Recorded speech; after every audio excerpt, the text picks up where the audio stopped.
It was a warning, a prophecy, a mirror held up to a nation standing at the edge of its own contradictions.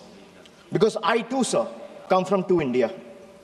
And I come from an India which proclaims Ek Bharat, Shresth Bharat. And I also come from an India where mother tongue becomes a marker of suspicion, where speaking Bengali makes you a Bangladeshi and eating fish makes you a Mughal. Sir, I come from a part of India that gave birth to revolutionaries and wrote courage in blood. And I also represent an India where saying Joy Bangla or singing Amar Sonar Bangla is enough to strip you and brand you a labeled Ghuspetia. Sir, I come from an India that thunders Sabka Saath, Sabka Vikas from every podium. And I come from an India where West Bengal's rightful dues to the tune of 1,96,000 crores are frozen in cold bureaucratic silence. Sir, what is withheld is not just money.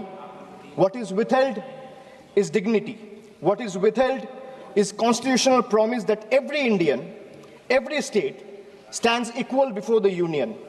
This is not governance or federalism, sir. This is a message that you stand in line or you'll be made to pay the price. And that is the tragedy of our time. India has two faces, but that one India is being asked to kneel before the other is the truth that we all are facing today. Sir, I come from an India where the finance minister proudly declares with absolute confidence that India is the fastest growing economy in the world. And I come from another India where Bengal, after contributing 6.5 lakh crores in taxes in just last 7 years, is systematically denied its rightful share. So despite repeated requests and appeals, we have been denied employment under Manrega, housing under PM Awas Yojana, road connectivity under Gram Sadak Yojana, even basic drinking water under Jal Jeevan Mission is being stopped. So I come from an India that boasts of maximum governance, minimum government. And I also come from an India where governance means abandonment, where the poorest are forced to fight for roti kapda makan, where wages are held hostage, where houses are sanctioned on paper but erased in practice, where even drinking water becomes a bargaining chip in a political vendetta. I come from an India where farmers are stopped at the national capital with nail embedded in the roads with concrete barricades. And I also come from an India where terrorists can enter the national capital and carry out blasts killing 15 innocent people. I come from an India where we are told, and I quote, India's borders are safe and they cannot be violated. A promise that is made from the highest office. And I also come from an India where that promise lies in ruins. Terrorists crosses our border, infiltrated heavily guarded militarized zones like Pahalgam, and gunned down 26 innocent civilians under broad daylight. And Honorable Sir, all of these, the abandonment, the broken promises, the selective cruelty, it's not random, it's not accidental. It flows from a single, unmistakable principle of this budget. So this budget is built on a single unmistakable principle, that is triple, teen. A writer once said, there are three kinds of lies.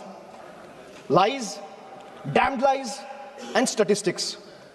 Modern India lives with three certainties: pressure that mounts, taxes that multiply, and trust that is betrayed. So today, India lives under triple pressure, triple taxation, and triple betrayal. Triple. So let me place before this August House my 10 principles of triple. Sir पहले है triple tax trap. एक आम इंसान को लगता है मैं एक बार इनकम टैक्स दे रहा हूं, but I will explain to the chair and share with this august house that how a common man is being taxed 3 times over, not once, twice, but thrice. So the first blow is the income tax. The salaried citizen pays tax even before the salary reaches his bank account. There is no escape, no negotiation, no adjustment made for inflation. In today's India, honesty doesn't pay, it costs. So number 2 is GST. From the first biscuit with the morning tea to a school notebook, from sugar and spices in the kitchen to the electricity bills, from hospital expenses to medical expenses, from soap in the bathroom to the software at work, indirect taxes follows everywhere.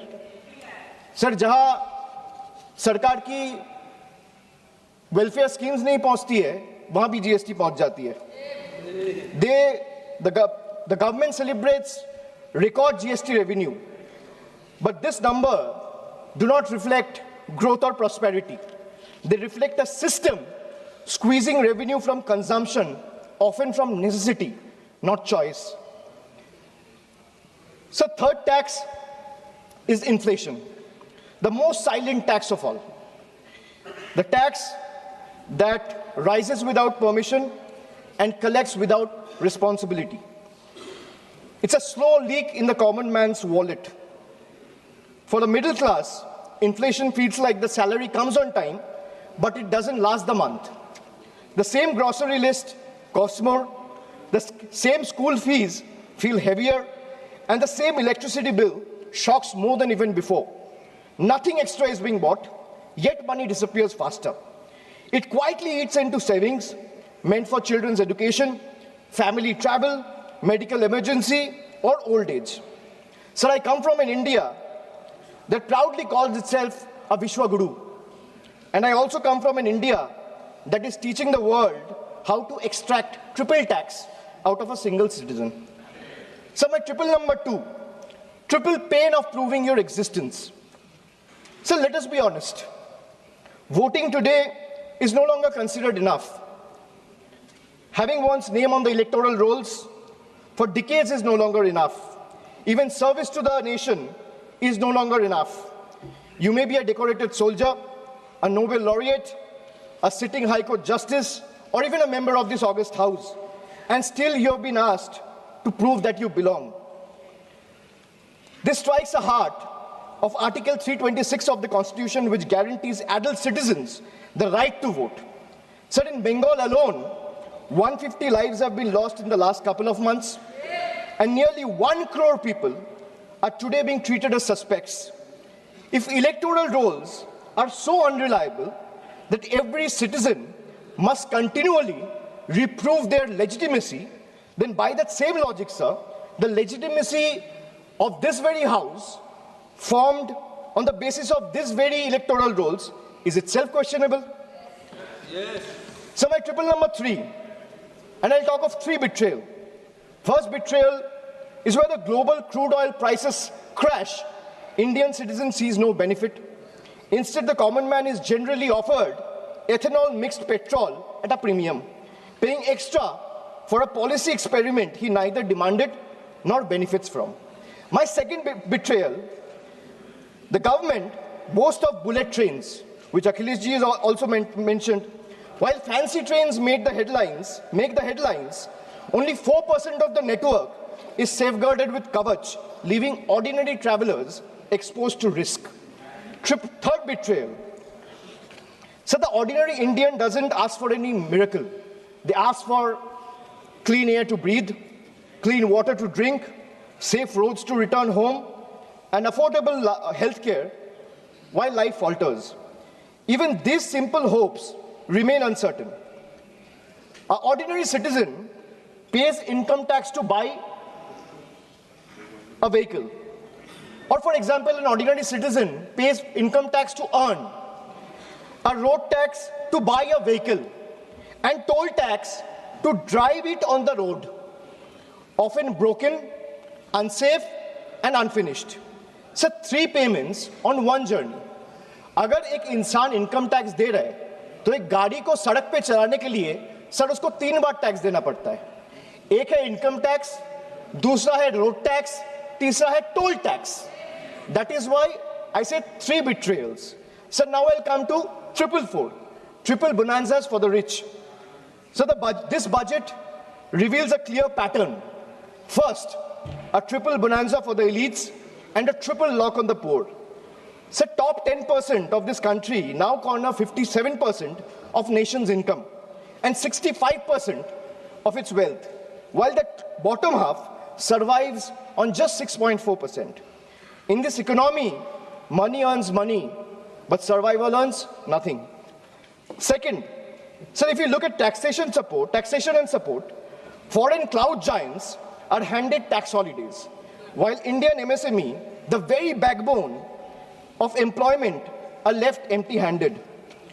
Sir, relief exists on paper, but in actual distress exists on the ground. Third, corporate India gets red carpet, easier property rules, wider equity access for NRIs and massive infrastructure promises, but the result of these government policies is not competition, it is concentration. Oligopolies flourish, entry barriers rise, and ordinary entrepreneurs are kept outside the gate, watching cronies grow richer with the union's support. Sir, I come from an India where wealth is applauded as a virtue. And I also come from an India where survival itself is treated as ambition. I come from an India where policy quietly opens the gates for the powerful. And I also come from an India that stand outside those gates with hands folded, backs bent, hearts heavy, and eyes raised, hoping that one day these gates will open for them too. Now my 555, farmers. So the budget completes a cycle of betrayal. Every day, nearly 30 farmers dies by suicide. Not because they failed, but because policy failed them. 5 years after the historic farmers' movement, which saw 700 lives lost, the union government has still refused to legalize MSP. Promises were made at protest sites, assurances were echoed in parliament, but delivery never followed. And now, adding salt to the injury, the government has now announced a trade deal with the United States that will open Indian markets to heavily subsidized American farm produce. The deal may benefit American farmers, but it will depress prices, destroy competitiveness, and further marginalize Indian farmers who struggle without MSP protection. So this is not a trade policy. This is an abandonment of our Annadata.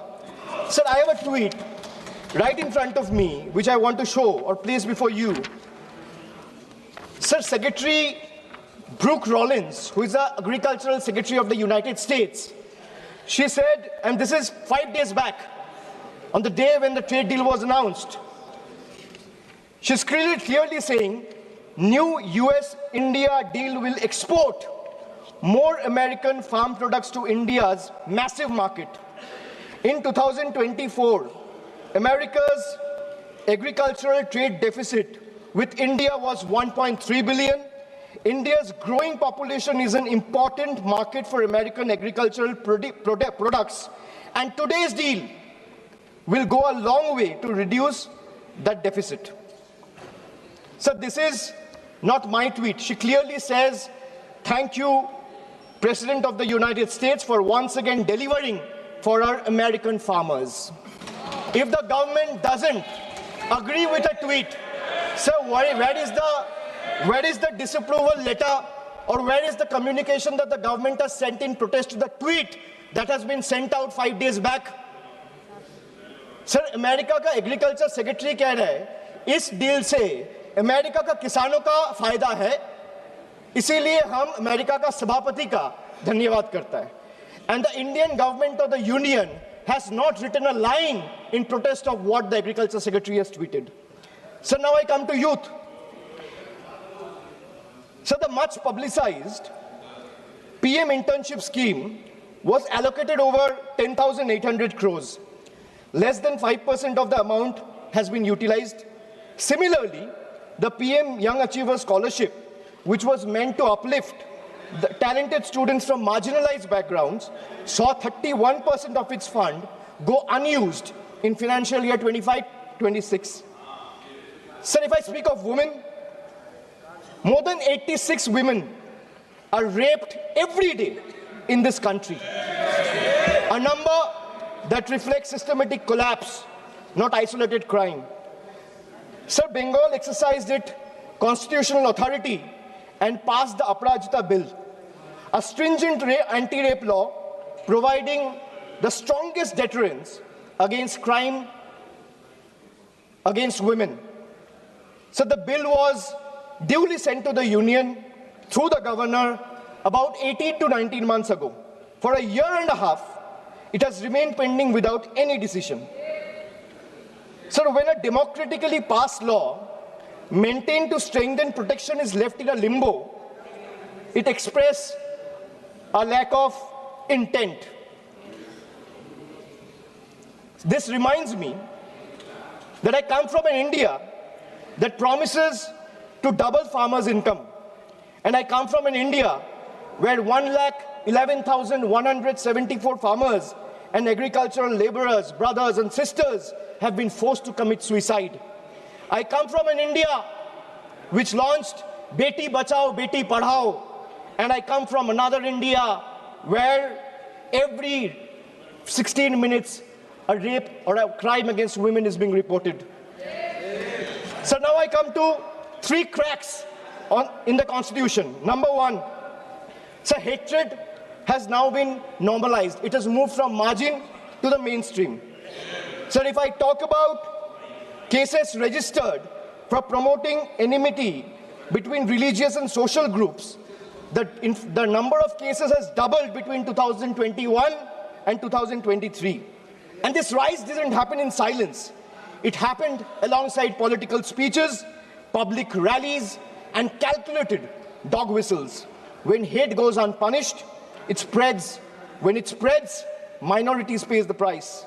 Second, hate is no longer whispered. It has become a broadcast.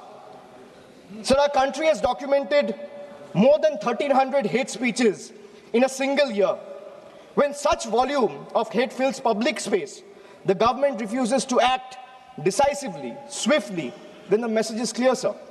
Intimidation is tolerated and silence is the union's policy. Third,